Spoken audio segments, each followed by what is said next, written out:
Assalamualaikum warahmatullahi wabarakatuh. Halo semuanya, welcome back to my channel Yunuro Project. Akhirnya teman-teman, yang ditunggu-tunggu telah datang nih. Jadi pabrikan yang berlogo sayap mengepak baru saja merilis skutik bongsornya, yaitu New Honda PCX 2025, dimana untuk desainnya sesuai terawangan teman-teman, dan sama persis sesuai terawangan ya.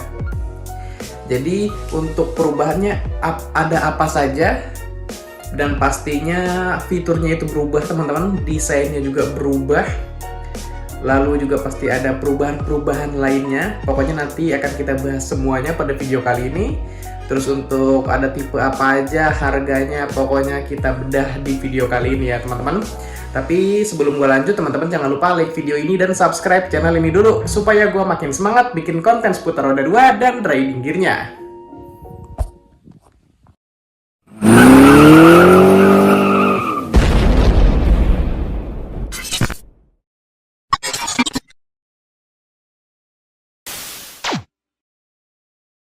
Ya, akhirnya yang ditunggu-tunggu resmi mendarat di Indonesia teman-teman.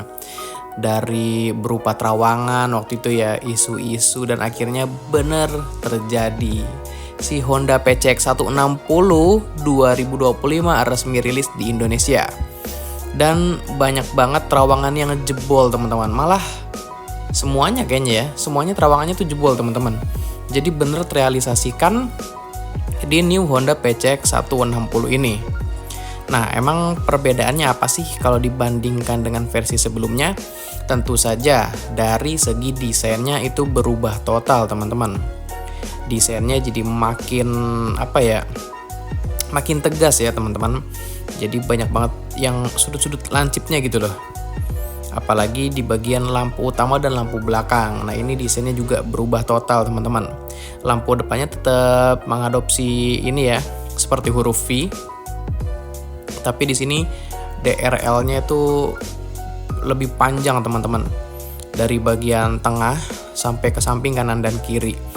Kalau dilihat sekilas dari depan agak mirip kayak Aerox malah ya, teman-teman. Cuman ini lebih lebih lancip aja gitu loh bentuk paruhnya. Lalu di bagian belakang juga stop lamp-nya juga berubah desainnya. Jadi kayak seperti smile gitu ya teman-teman, seperti orang senyum gitu. Lalu perubahan selanjutnya itu pada bagian handlebarnya. Jadi untuk bagian stangnya itu pakai cover. Itu bener juga kejadian gitu ya di PCX ini. Jadi covernya ini mirip banget dengan kepunyaan dari Honda Forza teman-teman. Si cover stangnya jadi lebih rapi ya. Kabel-kabelnya nggak terlalu kelihatan banget kayak yang sebelumnya teman-teman. Tapi mungkin selera juga. Apakah teman-teman lebih suka yang stang telanjang apa pakai cover gini teman-teman? Coba kita bahas di kolom komentar ya. Menurut kalian lebih baik mana gitu? Lalu untuk dari segi desain, perubahannya yang lain itu tidak ada yang signifikan lagi ya teman-teman, selain yang 3 itu dari segi desain ya ini ya. Jadi cuman lampu utama desainnya berubah, lampu belakang bodinya juga berubah sih ya, cuman konsepnya masih sama, cuman sudut-sudutnya aja nih yang berubah, lekukannya yang berubah maksud gua teman-teman. Sama di bagian stang pakai cover. Nah, selain itu ada perubahan juga dari sisi fitur teman-teman. Dimana untuk fitur di sini ada tambahan multifunction switch ya teman-teman. Jadi kan speedometernya berubah juga nih. Speedometernya itu berubah jadi makin lebar teman-teman, kayak tab yang mini gitu loh. Jadi segede itu teman-teman. Berukuran 5 inci ya. Dan sudah TFT panel meter juga. Nah, si saklarnya tadi yang sebelah kiri tadi ya teman-teman, yang multifunction handlebar itu. Nah, itu ada untuk yang tipe road sync saja. Jadi untuk mengoperasikan TFT panel meternya itu lewat yang saklar sebelah kiri teman-teman. Untuk yang tipe road sync ya. Lalu ada juga pass beam sekarang di bagian saklar sebelah kirinya, jadi bisa ngedipin lampu depan, dan itu juga hanya untuk tipe rodsing juga teman-teman. Lalu selanjutnya, oh ya, untuk yang tadi panel meter TFT itu juga untuk yang tipe rodsing ya teman-teman. Lalu update selanjutnya itu pada bagian USB charger.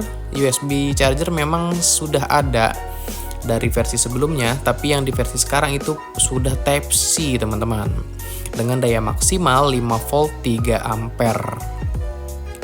Terus update selanjutnya lagi itu dari sisi apa ya teman-teman? Oh iya, shock breakernya.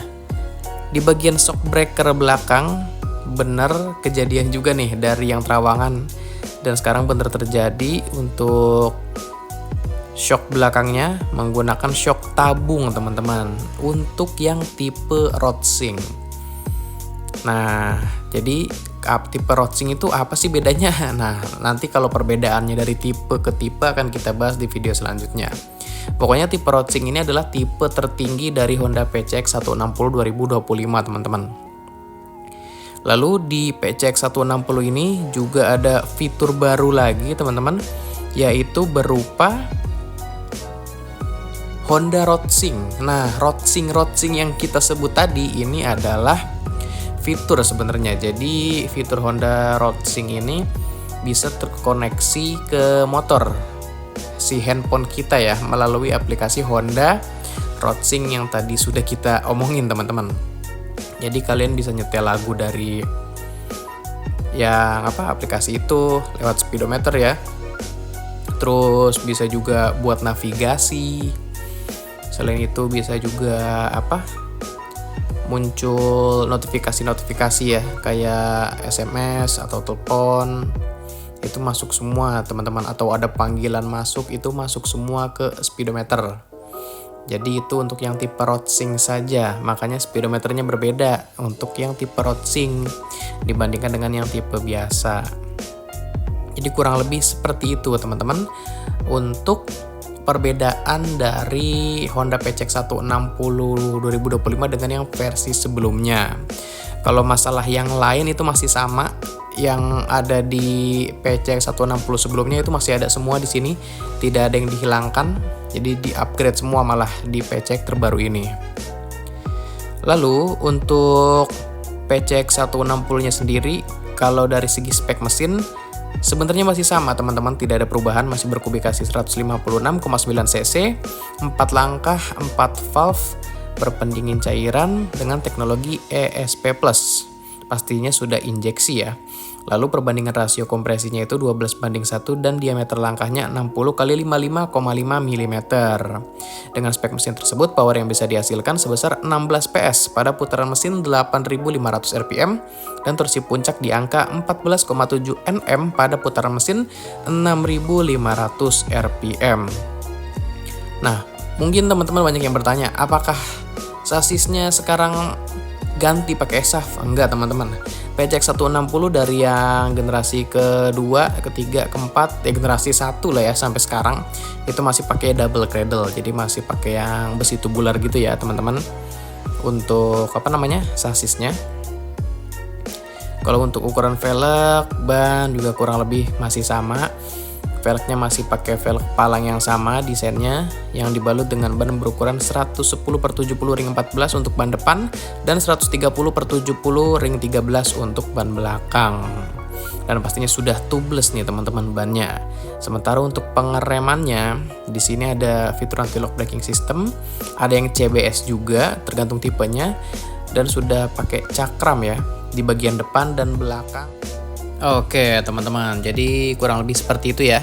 Nah untuk tipenya di sini ada 3 sekarang, yaitu ada tipe rodsing, ini tipe yang paling tinggi ya. Nah pilihan warnanya yang rodsing ini ada dua warna, yaitu warna rodsing red. Nah warna rodsing red ini warna merah seperti Honda Forza teman-teman. Jadi ini belum ada di seri-seri motor Honda lainnya, baru di PCX ini aja.